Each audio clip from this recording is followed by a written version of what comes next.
بسم اللہ الرحمن الرحیم۔ ایک روز شیخ شفیق رحمۃ اللہ علیہ نے اپنے شاگرد حاتم سے پوچھا، حاتم تم کتنے دنوں سے میرے ساتھ ہو؟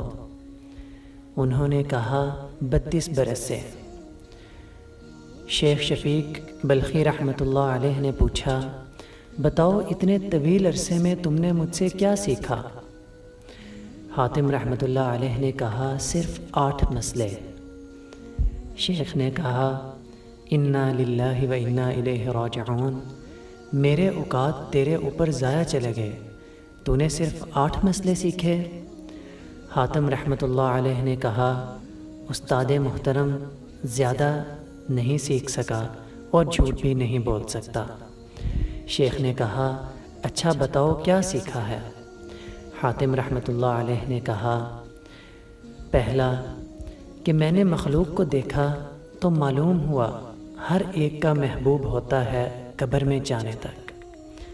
جب بندہ قبر میں پہنچ جاتا ہے تو اپنے محبوب سے جدا ہو جاتا ہے، اسی لیے میں نے اپنا محبوب نیکیوں کو بنا لیا ہے کہ جب میں قبر میں جاؤں گا تو یہ میرا محبوب میرے ساتھ قبر میں رہے گا۔ دوسرا مسئلہ یہ سیکھا کہ لوگوں کو دیکھا کہ کسی کے پاس قیمتی چیز ہے تو اسے سنبھال کر رکھتا ہے اور اس کی حفاظت کرتا ہے۔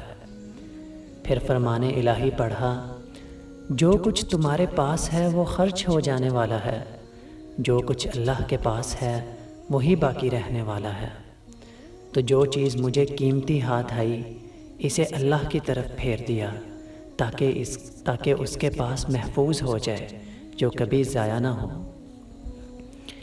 تیسرا، میں نے خدا کے فرمان پر غور کیا اور جس نے اپنے رب کے سامنے کھڑے ہونے کا خوف کیا اور نفس کو بری خواہشات سے باز رکھا، جنت اسی کا ٹھکانہ ہوگا۔ تو میں نے اپنے نفس کو برائیوں سے لگام دی، خواہشات نفسانی سے بچنے کی محنت کی، یہاں تک کہ میرا نفس اطاعت الہی پر جم گیا۔ چوتھا مسئلہ میں نے یہ سیکھا کہ لوگوں کو دیکھا ہر ایک کا رجحان دنیاوی مال، حسب نسب، دنیاوی جاہ و منصب میں پایا۔ ان امور میں غور کرنے سے یہ چیزیں ہیچ دکھائی دیں۔ ادھر فرمان الہی دیکھا، در حقیقت اللہ کے نزدیک تم میں سب سے زیادہ عزت والا وہ ہے جو تمہارے اندر سب سے زیادہ پرہیزگار ہے۔ تو میں نے تقوی اختیار کیا تاکہ اللہ کے ہاں عزت پاؤں۔ پانچواں، لوگوں میں یہ بھی دیکھا کہ آپس میں گمانے بد رکھتے ہیں، ایک دوسرے کو برا کہتے ہیں۔ دوسری طرف اللہ کا فرمان دیکھا، دنیا کی زندگی میں ان کی بسر اوقات کے ذرائع تو ہم نے ان کے درمیان تقسیم کیے ہیں، اسی لیے میں نے حسد کو چھوڑ کر خلق سے کنارہ کر لیا اور یقین ہوا کہ قسمت صرف اللہ کے ہاتھ میں ہے، خلق کی دعوت سے باز آ گیا۔ چھٹا یہ کہ میں نے لوگوں کو دیکھا کہ ایک دوسرے سے سرکشی اور کشت و خون کرتے ہیں۔ اللہ کی طرف رجوع کیا تو اللہ نے فرمایا در حقیقت شیطان تمہارا دشمن ہے، اسی لیے تم بھی اسے اپنا دشمن سمجھو۔ اس بنا پر میں نے صرف اس اکیلے شیطان کو اپنا دشمن ٹھہرا لیا اور اس بات کی کوشش کی کہ اس سے بچتا رہوں۔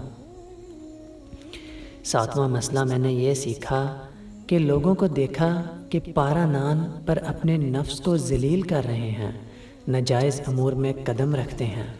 میں نے ارشاد باری تعالیٰ دیکھا، زمین پر چلنے والا کوئی جاندار ایسا نہیں ہے جس کا رزق اللہ کے ذمے نہ ہو۔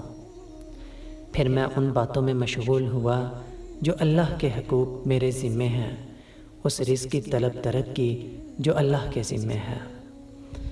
آخری اور 8واں مسئلہ میں نے یہ سیکھا کہ میں نے خلق کو دیکھا ہر ایک کسی عارضی چیز پر بھروسہ کرتا ہے، کوئی زمین پر بھروسہ کرتا ہے، کوئی اپنی تجارت پر، کوئی اپنے پیشے پر، کوئی بدن پر، کوئی ذہنی اور علمی صلاحیتوں پر بھروسہ کیے ہوئے ہے۔ میں نے خدا کی طرف رجوع کیا تو یہ ارشاد دیکھا، جو اللہ پر بھروسہ کرے اس کے لیے وہ کافی ہے۔ تو میں نے اپنے خدا پر توکل کیا کہ وہی مجھے کافی ہے۔ شیخ بلخی رحمۃ اللہ علیہ نے فرمایا، اے میرے پیارے شاگرد حاتم، خدا تمہیں ان کی توفیق نصیب کرے۔ میں نے قرآن کے علوم پر مطالعہ کیا تو ان سب کی اصل جڑ انہی 8 مسائل کو پایا۔ ان پر عمل کرنے والا گویا چاروں آسمانی کتابوں کا عامل ہوا۔ اللہ پاک سے دعا ہے کہ اللہ تعالی ہم سب کو بھی ان کی توفیق نصیب کرے، آمین۔